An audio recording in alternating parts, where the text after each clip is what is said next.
Alaikum. I welcome you all for class 9 subject science.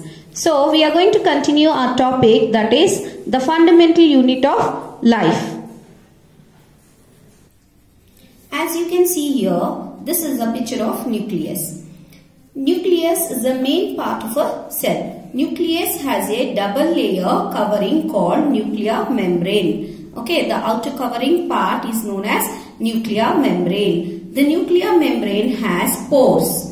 Pores means in between the hole, so that which allows the transfer of material from inside the nucleus to its outside, that is to the cytoplasm. The nucleus contains chromosomes. Inside the nucleus, the thread-like structure is known as chromosomes, which are visible as rod-shaped structure only when the cell is about to divide.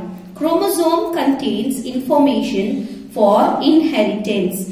The main thing in the nucleus is the chromosome, because it contains all the information from the parent to the generation. Inheritance of features from parents to next generation in the form of DNA. You have heard about the DNA, right? DNA full form is deoxyribonucleic acid. Chromosome are composed of DNA and protein. DNA molecules contain the information necessary for constructing and organizing cells. Functional segment of DNA are called genes. So, in the functional segment of what? That is, the chromosome only are known as genes. Okay. In the chromosome, DNA and proteins are present. This DNA itself, when it is about to function, it is known as genes. In a cell which is not dividing, the DNA is present as part of chromatin material. Chromatin material is visible as entangled mass of thread-like structures. Whenever the cell is about to divide, the chromatin material gets organized into chromosome. This thread-like structure only is the chromatin. Once it is about to divide, it forms the chromosome. The nucleus plays a central role in cellular production. The process by which a single cell divides and forms two new cells.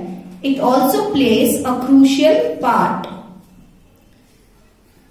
in determining the way the cell will develop and what form it will exhibit at maturity by directing the chemical activities of the cell. So from the cell only will, that is in the cell, nucleus is the main part where DNA is present. DNA has the genetic information. It has the genes in it.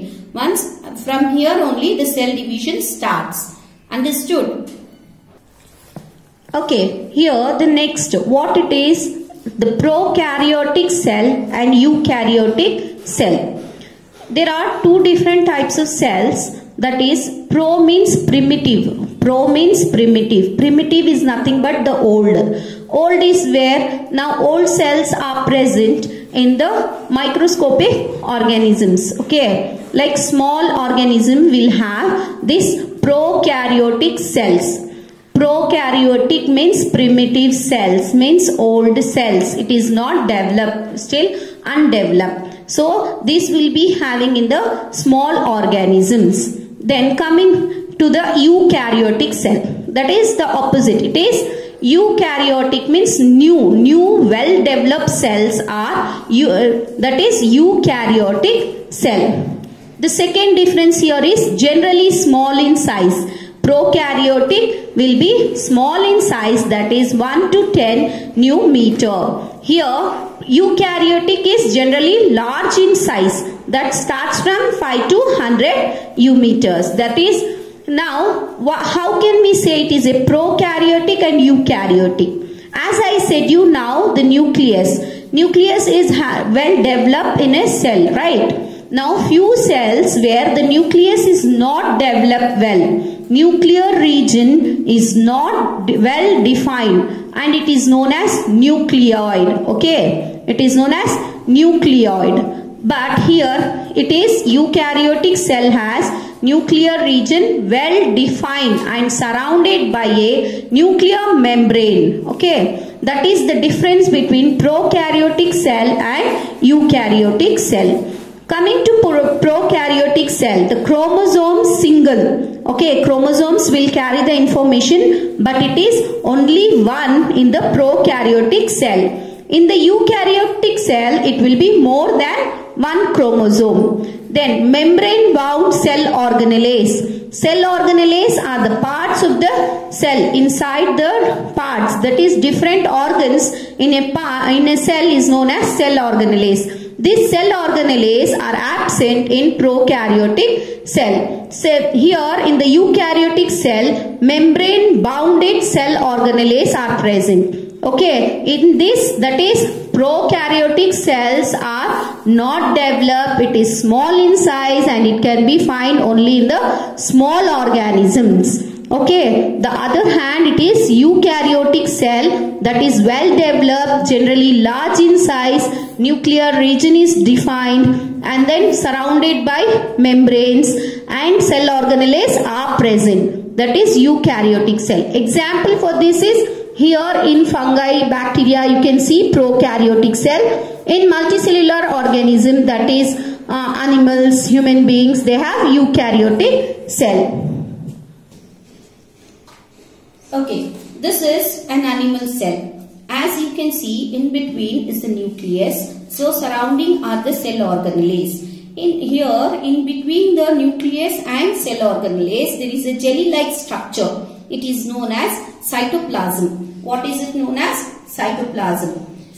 The cytoplasm is a fluid contained inside the plasma membrane. What is plasma membrane? That is the outer covering. Last class I told you the outer covering, the cell membrane is also known as plasma membrane. Inside the plasma membrane is the cytoplasm. It also contains many specialized cell organelles. Each of these organelles performs a specific function for the cell. Cell organelles are enclosed by membranes. As there are different cell organelles. This is an animal cell. Outside is the plasma membrane. Here you can see mitochondria, endoplasmic reticulum, nucleolus, then chromatin structure. Then this grey color is full of, that is cytoplasm. Then this is the Golgi complex. This is the structure of animal cell. Every cell has a membrane around it to keep its own contents, separate from external environment. Large and complex cells, including cells from multicellular organisms, need a lot of chemical activities to support their complicated structure and function. To keep these activities of different kinds separate from each other, these cells membrane bounded by little structure known as organelles. These organelles are visible only with an electron microscope. We have talked about nucleus now. Now the next is endoplasmic reticulum. Then comes the Golgi apparatus, lysosome, mitochondria, plastids and vacuoles. Here, as I said you can see here it is an endoplasmic reticulum. Endoplasmic reticulum is a large network of membrane bounded tubes and sheets. It looks like long tubules or round or oblong bags, vesicles. These bags are known as vesicles. There are two types of endoplasmic reticulum: smooth endoplasmic reticulum and rough endoplasmic reticulum. Why it is said? Because the smooth endoplasmic reticulum does not contain ribosome. The rough endoplasmic ribosomes, on that there will be rough endoplasmic reticulum, on that it will be ribosomes will be present. On the smooth endoplasmic reticulum there is no ribosomes. That is the difference between smooth endoplasmic reticulum and rough endoplasmic reticulum. The endoplasmic reticulum helps in the manufacture of fat molecules or lipids, important for cell functions. Some of these proteins and lipids help in building the cell membrane. This process is known as membrane bioorganism. So endoplasmic reticulum help to produce what? Proteins and lipids in the cell. One function of endoplasmic reticulum is to serve as channels from the transport of materials, especially proteins. It transports proteins between various regions of the cytoplasm or between the cytoplasm and the nucleus. The endoplasmic reticulum also functions as a cytoplasmic framework, providing a surface for some of the biochemical activities of the cell. In the liver, cells of the group of animals called vertebrates, smooth endoplasmic reticulum plays a crucial role in deoxifying many poisons and drugs. Means it will kill the unwanted poison and drugs which is enter in the body. That is what it works.